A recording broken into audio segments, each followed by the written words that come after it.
On va vérifier si tous ces candidats ne sont pas encore, mais bon, c'est une quasi-certitude, suivis par le logiciel qu'on appelle, je crois, Nation Builder, quelque chose comme ça, qui est un logiciel américain où les serveurs sont aux États-Unis, et ce qui permet en fait de tout suivre en temps réel des politiques électorales étrangères. On est toujours donc dans l'Empire, hein, bien sûr, donc tout est centralisé là-bas. Mais je ne sais pas si tu veux changer de sujet, mais précédemment, tu parlais justement du comment on fait pour sortir de cette histoire. Il y a deux voies principales. Voilà. La première voie, c'est le sacrifice du confort. On va tous sacrifier un peu notre confort et on va se mettre à se fatiguer dans une campagne électorale, on va dire dingue. On va tous essayer de faire monter la sauce et on aura juste sacrifié notre confort. Voilà. Et on va essayer de, on va dire, mettre un coin dans... essayer de faire un putsch électoral. Voilà. Essayer de putcher électoralement ce système et de rentrer dedans pour ensuite, on va dire, le neutraliser. Bon.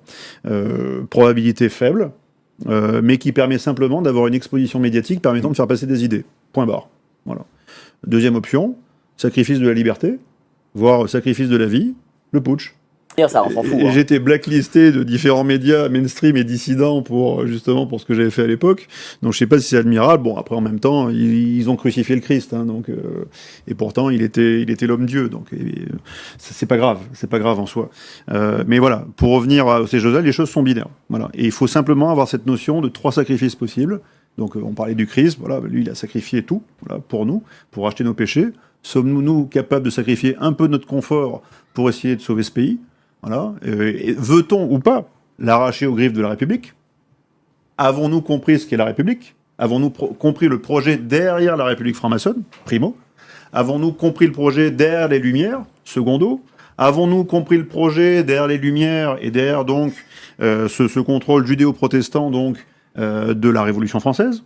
Tertio. Voilà, on peut mettre les pieds dans le plat. Avons-nous déjà compris ça et voulons-nous en sortir? Je connais d'autant mieux que, vu mon âge, j'aurais dû effectivement passer j'aurais dû être colonel plein ou lourd, là, et certains de mes potes sont en train de passer général, actuellement.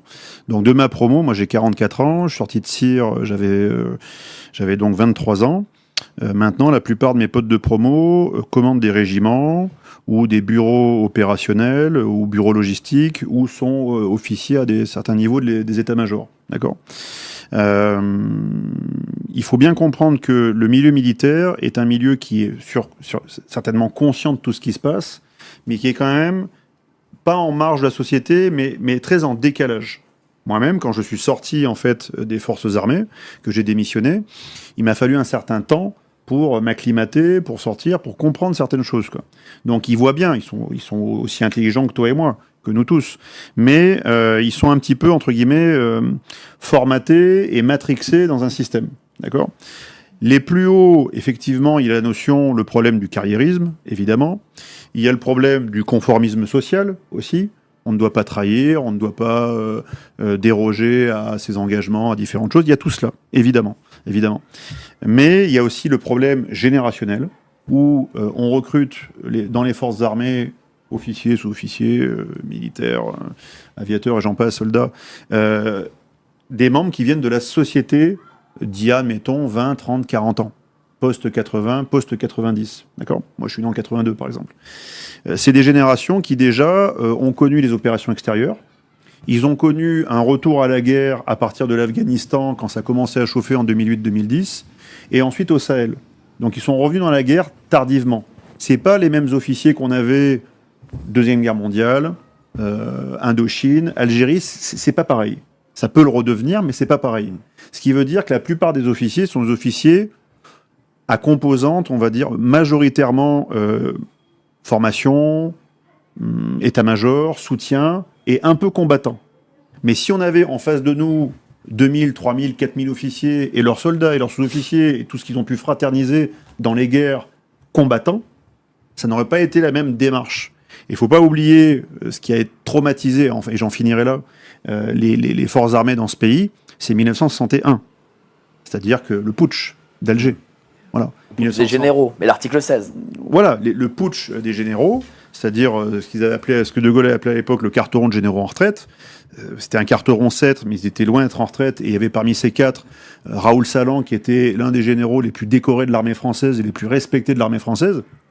C'était pas le poupouch de salon. Ils ont été suivis par le premier rep à l'époque, qui a donc été ensuite dissous. Élie de Saint-Marc est parti en prison. Alors je salue sa mémoire parce que c'est le premier livre que j'ai lu quand je suis arrivé en Tôle, ce qui a largement relativisé mon incarcération. Tu lis Élie de Saint-Marc, ensuite tu te dis bon, je suis en vacances, en prison, quoi. C'est pas très compliqué, parce que le mec il avait fait Auschwitz, il avait fait la décolo, il avait tout fait, quoi, d'accord.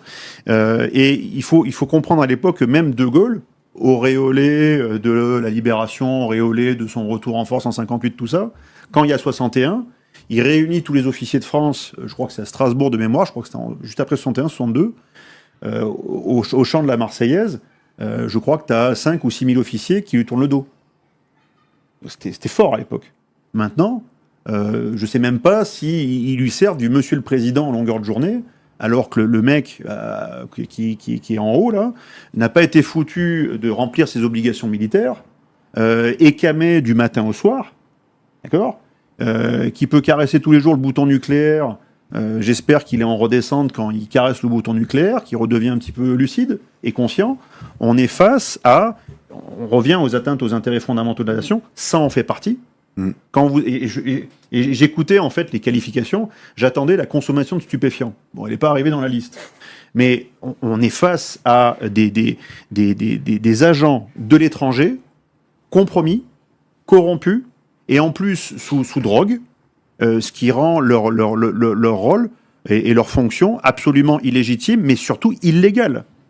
Et la plupart des officiers supérieurs et généraux devraient prendre leurs responsabilités et dire « je ne veux pas risquer la vie de mes enfants, de mes petits-enfants, peut-être de mes arrière-petits-enfants, en confiant les clés de ce pays à un président qui est en train de nous mener tout droit dans la guerre.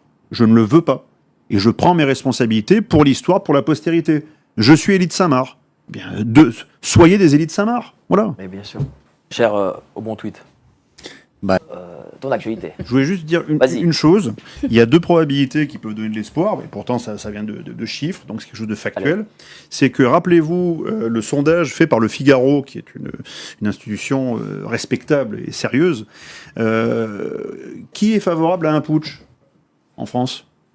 Ils avaient arrêté la probabilité à 49%. Ah oui, donc ça fait beaucoup. Ils l'avaient arrêté à 49%. Ce qui veut dire que si, peut-être, ils manipulaient pas trop les chiffres, on était à 50, voire 51. Et là, psychologiquement, t'as le Figaro qui fait un sondage qui dit que 51% des Français sont favorables à un putsch. Ce qui veut dire la majorité. Donc d'un coup, t'as un clic psychologique, en fait. Et à ça, tu rajoutes autre chose. Les présidentielles législatives ont mis en lumière que si on ramène aux véritables votants, on approche des 50% d'abstention dans ce pays. Ce qui veut dire qu'il y a 50% d'une population qui est dans le flou. On ne sait pas où elle est. On ne sait pas comment la mobiliser encore, mais elle est là. Et elle n'est pas du tout raccord avec la doxa gouvernementale et mondialiste, c'est une évidence. Comment faire maintenant pour rassembler ce qui est éparse et la coaguler? C'est ça toute la question, en fait.